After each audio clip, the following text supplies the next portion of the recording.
우리 좌우에 계신 분들 좀 이렇게 인사를 나누도록 하겠습니다. 하나님께서 내 말이 불같지 아니하냐고 말씀하십니다. 시작. 하나님께서 내 말이 불같지 아니하냐고 말씀하십니다. 예. 1부 때도 조금 무례하게 인사를 좀 부탁을 드렸는데요. 좌우에 계신 분들 좀 이렇게 인사를 좀 나누도록 하겠습니다. 오늘 같은 날씨만 돼도 좋겠습니다. 시작.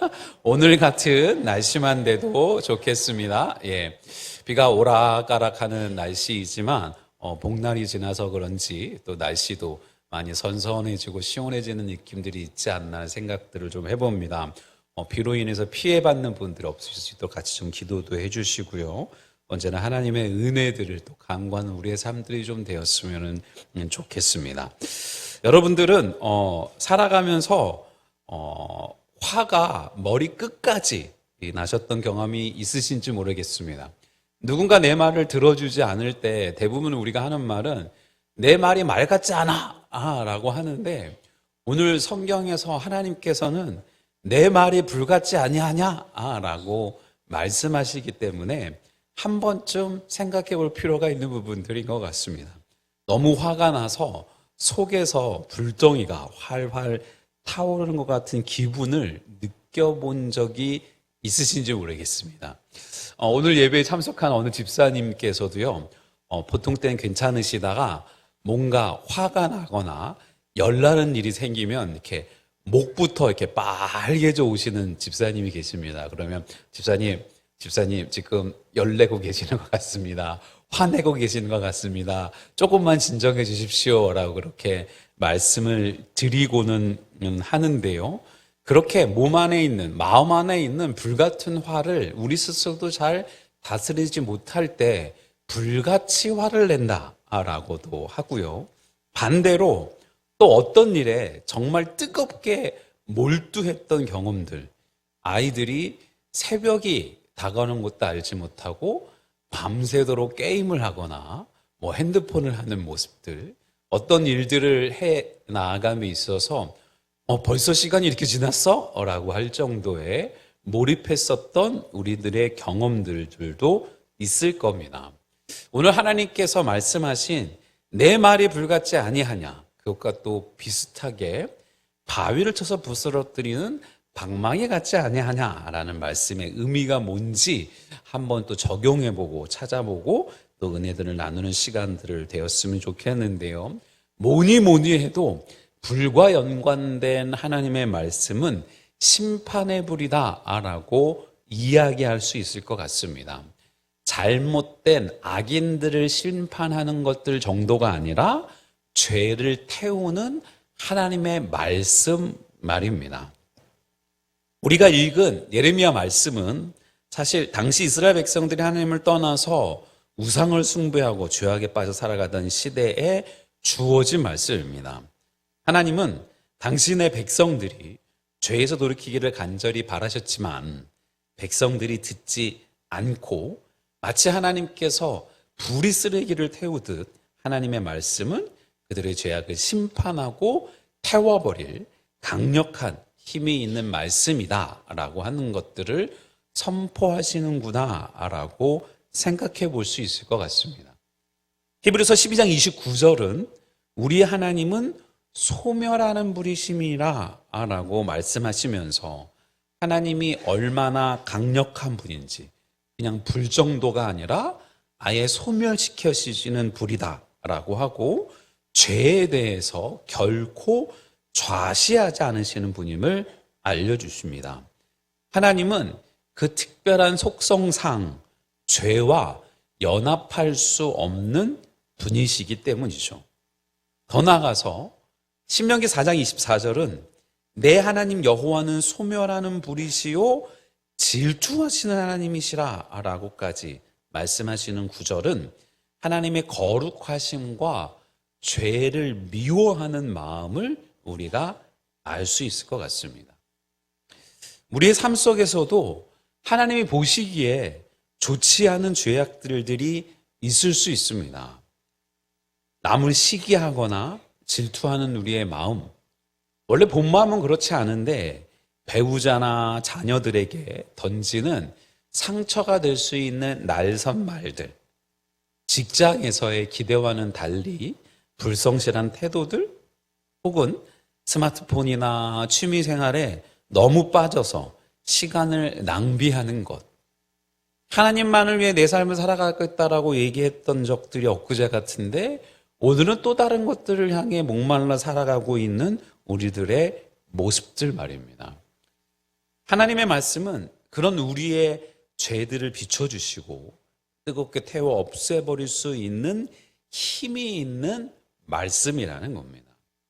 하나님께서 그 능력이 없으시거나 하지 못하시거나 몰라서 가만히 계시는 게 아니라 우리를 긍휼히 여기시고 참아주시는 하나님의 은혜로 인해서 우리가 그나마 이렇게 살아가고 있구나라고 하는 것들을 먼저 잊지 말아야 될 것 같은데요.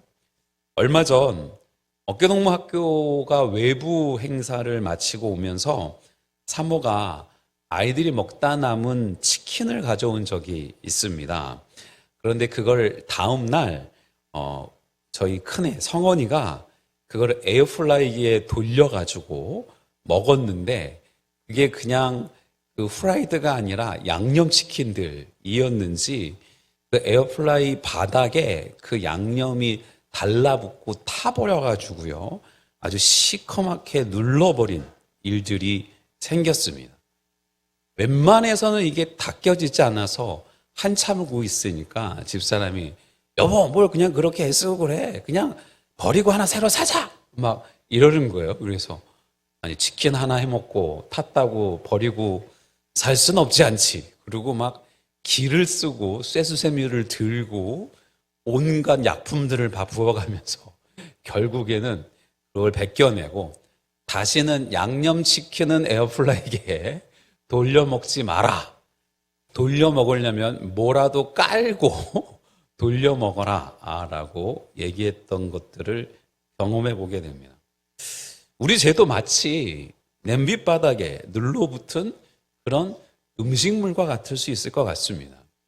처음에는 별건 아닌 것 같고 그냥 뭐 이 정도는 괜찮겠지라고 생각되는 것들이지만 어느새 그것이 우리의 마음 깊은 곳에 뿌리 내리고 까맣게 태우고 결국 우리를 망가뜨리게 되는 경우죠.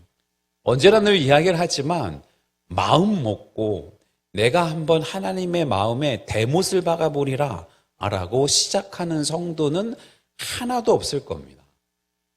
이 정도는 괜찮겠지, 이것만 하고 말아야지라고 하는 그런 것들이 어느새 우리의 마음의 삶에 깊이 뿌리내리는 그때에 오늘 말씀처럼 그러한 모든 우리의 연약함과 죄를 태워버리시는 주의 말씀 앞에 우리의 죄가 드러나고 또 그걸 태우시는 하나님의 은혜를 경험하는 저와 여러분들 되시기를 주님의 이름으로 축원을 드립니다. 축원드립니다. 1부 때도 그렇게 권고를 드렸는데 2부 때도 그러신 것 같습니다. 원래는 설교 본문에 제가 어떻게 써놨냐면 자 이제 그러면 잠시 눈을 감고 내 안에 불필요한 것들 죄악된 모습들을 한번 떠올려 보고 하나님의 말씀이 불처럼 다가와서 그 모든 것들을 태워주시기를 한번 기도해 봅시다 라고 하려고 했었는데 여러분들의 모습을 보니 잠시 눈을 가지면 너무 멀리 갔다 오실 것 같아가지고 두 번째 대지로 좀 그렇게 넘어가 보도록 하겠습니다. 두 번째, 하나님의 말씀은 뜨거운 열정의 불이다 라고 이야기할 수 있을 것 같습니다. 복음을 전하는 하나님의 말씀으로서의 그 열정을 갖고 있는 불 말입니다. 예레미야 선지자는 그 하나님의 말씀을 듣고 전할 때 마음속에서 불이 타오르는 것 같다라고까지 고백했습니다. 20장 9절에 내가 다시는 여호와를 선포하지 아니하며 그의 이름으로 말하지 아니하리라 하면 나의 마음이 불붙는 것 같아서 골수에 사무치니 답답하여 견딜 수 없나이다 라고 하는 것처럼 하나님의 말씀은 우리 안에 뜨거운 열정을 일으키는 불이 되기도 합니다. 지난주 우리 수요일 날 원로 목사님 말씀을 증거하시면서 원로 목사님 모습에서 굉장히 힘 있는 모습, 행복한 모습이 보이지 않았습니까? 예. 오랜만에 집회를 하고 오셔서 이런저런 일들이 있었습니다 라고 말씀해 주시는 목사님의 모습들 속에서 귀한 은혜 가운데 쓰임받을 수 있음에 참 감사하다. 목사님 아직도 복음을 나누는 것들에 대한 그 열정들이 식지 않으신 모양이다 라는 생각들을 좀 같이 해보곤 했는데요. 오늘의 본문 말씀도 그런 거죠. 그 불이 복음을 정하고 이웃을 사랑하고 하나님의 뜻대로 살아가고자 하는 열정의 불로 우리가 또 이해할 수 있는 겁니다. 혹시 여러분의 마음속에 아무런 열정도 없이 무기력하게 지내고 계시지는 않으신지요? 하나님의 말씀이 여러분의 심장에 불을 지피고 세상에 복음을 전하고 사랑을 실천하는 뜨거운 열정으로 가득 차게 될 수 있을 줄로 믿습니다. 왜냐하면 누가복음 24장 32절도 그들이 서로 말하되 길에서 우리에게 말씀하시고 우리에게 성경을 풀어주실 때 우리 속에서 마음이 뜨겁지 아니하냐라고 예수님께서 십자가 달려 돌아가신 것을 본 제자들 중에서 엠마오로 내려가던 제자들에게 예수님께서 찾아가 말씀을 주셨을 때 그 제자들의 마음이 뜨거웠던 것처럼 하나님의 말씀은 우리의 마음을 다시 뜨겁게 할 수 있는 귀한 은혜의 근원이다라고 하는 것. 사도행전 2장 3, 4절에 나오는 마치 불의 혀처럼 갈아지는 것들이 그들에게 보여 각 사람 위에 하나씩 임하여 있더니 그들이 다 성령의 충만함을 받고 성령이 말하게 하심을 따라 다른 언어들로 말하기를 시작하느니라 라는 우리가 잘 알고 있는 오순절 성령 강림 때 불의 혀같이 임했던 성령은 그 하나님의 말씀을 전하는 능력과 열정을 주셨던 것과 같이 말입니다. 혹시 여러분들 중에서 좋아하는 연예인이나 운동선수의 팬클럽 활동을 해보신 분이 계신지 모르겠습니다. 1부 때는 계셨는데 2부 때는 잘 안 보이시는 것 같습니다. 예전에 김영준 장로님께서 주상가에서 병원하실 때 그 아래층에 있는 식당을 한번 가본 적이 있었는데 마치 저희 교회 복도에 큰 액자들이 말씀 액자들이 쭉 걸려 있는 것처럼 식당 안에 큰 액자들이 쫙 깔려 있는 겁니다. 액자의 주인공은 임영 누구라고 하는 그 아주 유명한 가수분의 사진이 쫙 깔려 있는. 물어봤더니 그 가게를 운영하시는 분이 어느 교회 권사님이시라고 합니다. 권사님이신데도 불구하고 그 사람이 너무 좋아서 그 사람의 사진을 밥 먹는 식당 안에 쫙 깔아놓고 곳곳에 그 굿즈들을 막 갖다가 놓으신 모습들을 보면서 연세가 드셔도 무엇인가에 빠지면 저렇게 열정적일 수 있겠구나라는 생각들을 해보곤 했습니다. 그 사람을 알리기 위해 밤낮으로 홍보하고 열정적으로 응원하고 때로는 4시간까지 포기하면서까지 헌신하는 모습들입니다. 언제고 저에게 어느 집사님 한 분도 주일날 안 보이셔서 어디 갔다 왔어요? 그랬더니 목사님 사실 서울에 그분 콘서트 보러 갔다 왔습니다 라고 할 정도로 그렇게 좋아요? 그랬더니 끊을 수가 없습니다 라고 말씀하시는 그러한 모습들처럼 말입니다. 우리가 어떤 대상에 대해 깊이 알게 되면 감동받으면 저절로 뜨거운 마음이 생기고 그것을 다른 사람에게 알리고 싶어지는 것이 인지상정이라는 겁니다. 하나님의 말씀도 마찬가지입니다. 말씀을 통해 하나님의 사랑을 깊이 깨닫고 그분의 위대하심을 알게 될 때 우리 안에는 마치 불이 붙는 것처럼 뜨거운 열정이 생겨날 수밖에 없습니다. 이 열정이 바로 복음을 전하고 이웃을 사랑하는 동기가 되는 겁니다. 하나님의 말씀을 듣고 우리의 마음이 뜨거워졌을 때 성령이 허락해 주시는 감동을 무시하지 말고 순종하며 살아감을 잊지 않는 우리 모두가 되기를 주님의 이름으로 축원을 드립니다. 축원드립니다. 그리고 그 하나님의 말씀을 들을 때 혹시 말씀을 아무리 들어도 우리의 마음이 냉랭하다면 반대로 내가 주님 앞에서 게을러졌구나. 내가 말씀 앞에 성령님의 음성에 둔해졌구나 라고 돌아보면서 그 열정을 회복하는 우리 모두가 되기를 또 주님의 이름으로 축원을 드립니다. 축원드립니다. 여러분들에게 선택의 자유권을 드리겠습니다. 주변 분들을 이렇게 보시고 옆 사람의 눈을 보시고 둘 중에 한마디를 하는 겁니다. 계속해서 힘을 내세요 라고 권고하거나 회복하세요 라고 권고하거나 둘 중에 한마디를 서로 나누는 겁니다. 옆 사람의 눈이 막 살아있으면 더 힘을 내세요 라고 하고 옆 사람의 눈이 개슴츠레 있으면 회복하세요 라고 하는 겁니다. 시작!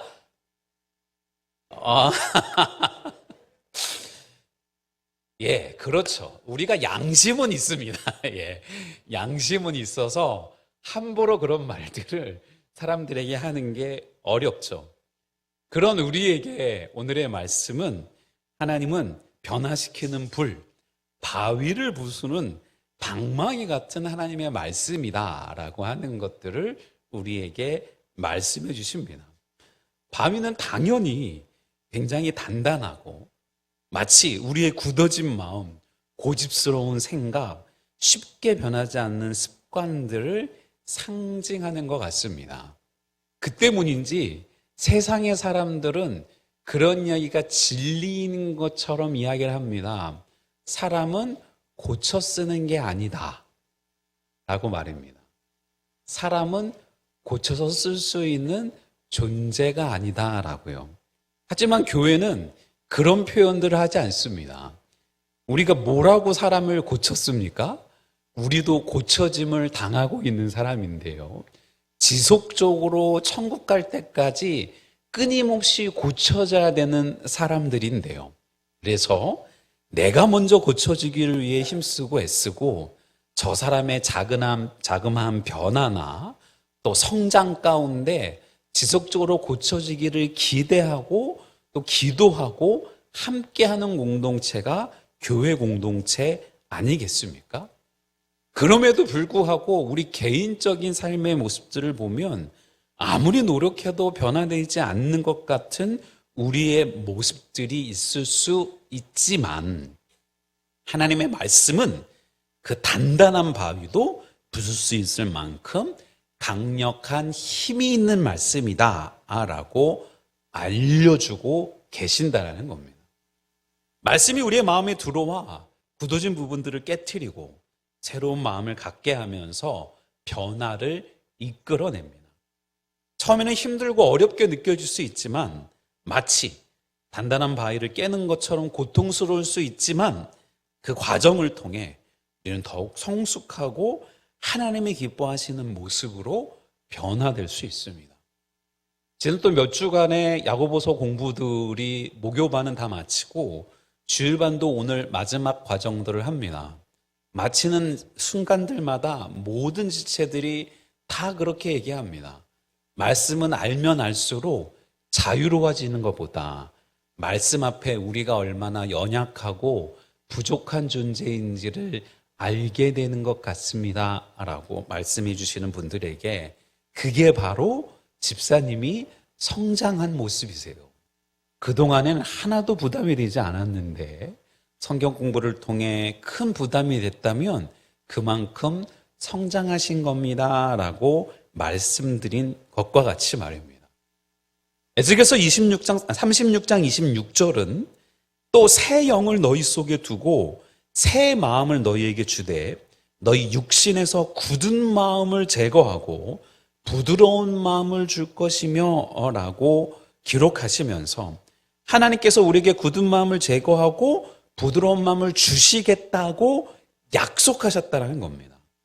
말씀을 들을 때 우리의 마음이 찔리고 아프다라는 것은 굳은 마음을 하나님께서 만지고 계시는구나 라고 생각할 수 있는 기회가 될 수 있다는 겁니다. 그러면 고린도후서 5장 17절에 그런즉 누구든지 그리스도 안에 있으면 새로운 피조물이라. 이전 것은 지나갔으니 보라 새 것이 되었도다 라는 말씀처럼 하나님의 말씀 안에서 우리는 새로운 존재로 변화될 수 있습니다.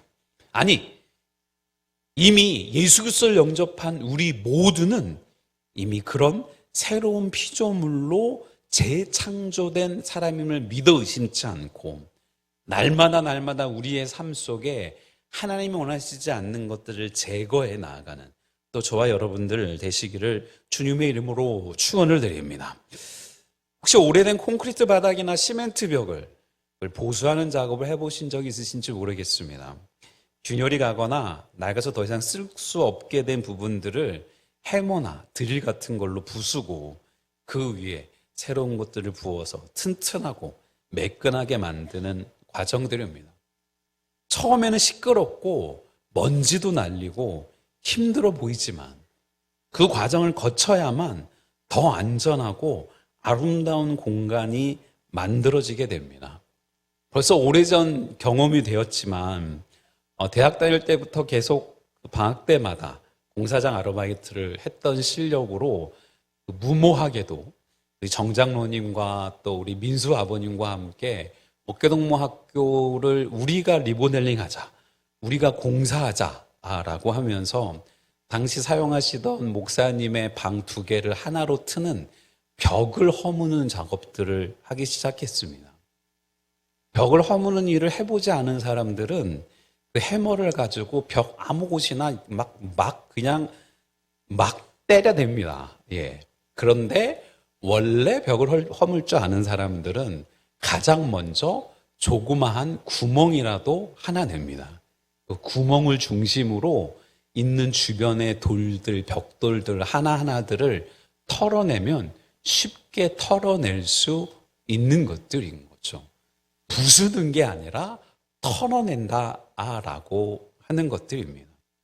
하나님의 말씀이 우리의 폐부를 찌르고 우리의 마음속에 구멍들을 하나 내기 시작할 때 이게 은혜이구나라고 하는 것들을 잊지 않고 그것들을 하나하나 부수는 과정이 힘들고 어려울 수 있지만 그 모든 과정들을 마치고 그 자리에 부드럽고 새로운 마음, 하나님이 기뻐하시는 아름다운 모습으로 만들어가는 능력이 있음을 믿고 그 길을 걸어가는 저와 여러분들 되셨으면 좋겠습니다.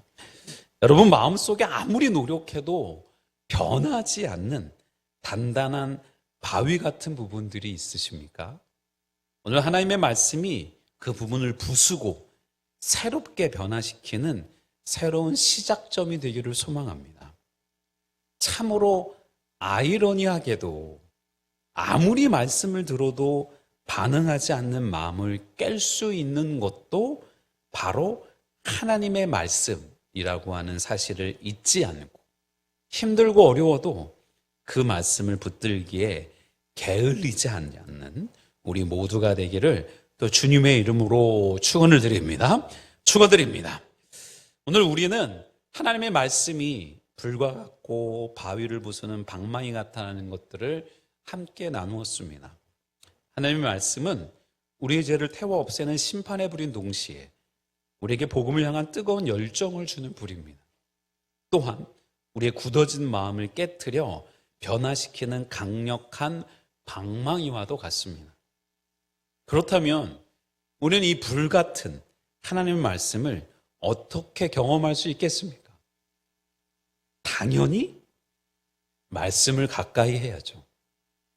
매일 성경을 읽는 걸로 끝나는 게 아니라 묵상하는 시간들을 갖는 겁니다.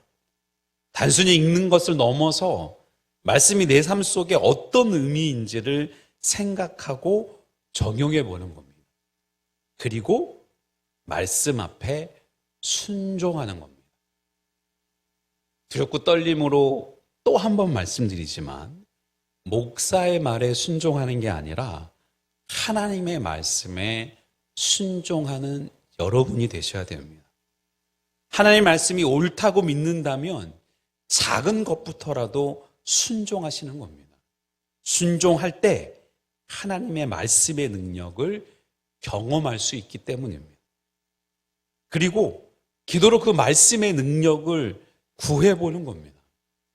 혼자서는 우리의 마음을 변화시키기 어렵다는 것을 인정하고 성령님께 성령님 말씀의 능력을 주셔서 내 삶이 변화시킬 수 있도록 나를 붙잡아 주세요 라고 기도하고 그것도 여의치 않는 것처럼 여겨지면 주변의 귀한 형제 자매들에게 나를 위해 좀 기도해 주십시오. 내가 말씀을 읽고 묵상할 때 깨닫고 알고 순종할 수 있도록 나를 위해 기도해 주십시오라고까지 부탁하는 겁니다. 하나님의 말씀은 살아있고 운동력이 있습니다. 이 강력한 말씀이 여러분의 삶의 불처럼 역사하여 죄를 태우고 뜨거운 열정을 주고 굳어진 마음을 변화시키는 놀라운 역사를 경험한 우리 모두가 되기를 또 주님의 이름으로 축원을 드립니다. 축원드립니다.